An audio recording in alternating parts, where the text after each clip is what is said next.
Auzubillahi Bismillahirrahmanirrahim. Start with the name of Allah Almighty, who is the most beneficent and merciful. First of all, I want to say Assalamu alaikum to everyone. I hope that all of you will be fine.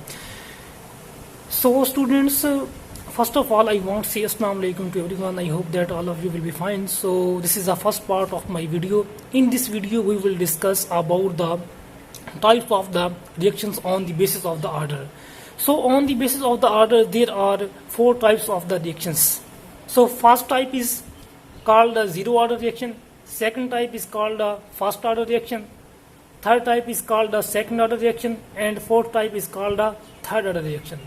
So first of all, we will talk about the zero order reactions. So zero order reaction may be defined as the rate of the reaction does not depend upon the concentration of the any reactant. This is called the zero order reaction.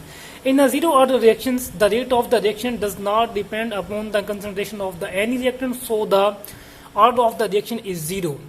Let us consider this is a reactant A, which undergoes in a chemical reactions and gives us a product P. Since the rate of the reaction does not depend upon the concentration of the any reactant, so in these equations, the order of the reaction is 0.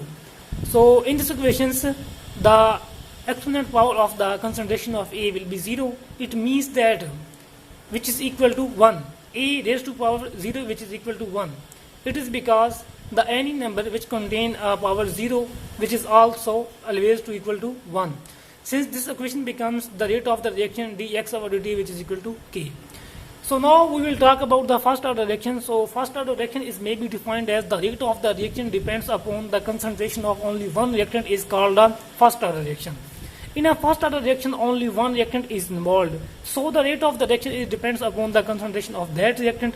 Let us consider this is the reactant A, which undergoes in a chemical reaction and gives us a product P. Since the rate of the reaction is dependent upon the concentration of the A, the order of the reaction is 1. So the example of the first order reaction is H2O2 decomposed to gives us H2O plus half O2. So as the same way, the example of the first order reaction is a decomposition of the H2O2.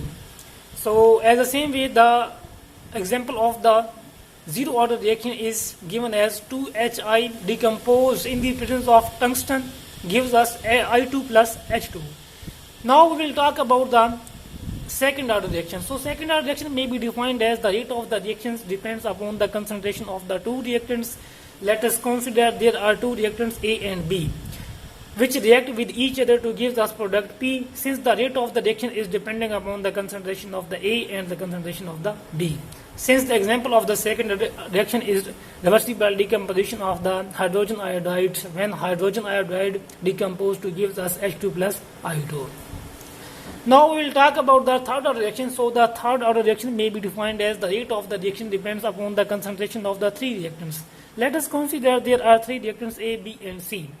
These reactants are react together to give us product P. Since the rate of the reaction is depending upon the concentration of the A, concentration of the B, concentration of the C. Since in these reactions the order of the reaction is 3, it is because the if we take a sum of exponent power of the these reactants, then we get a value 3. Since the order of the reaction is 3. So when the concentration of the three reactants is same, then the rate of the reaction is depending upon the concentration of A, which containing power 3.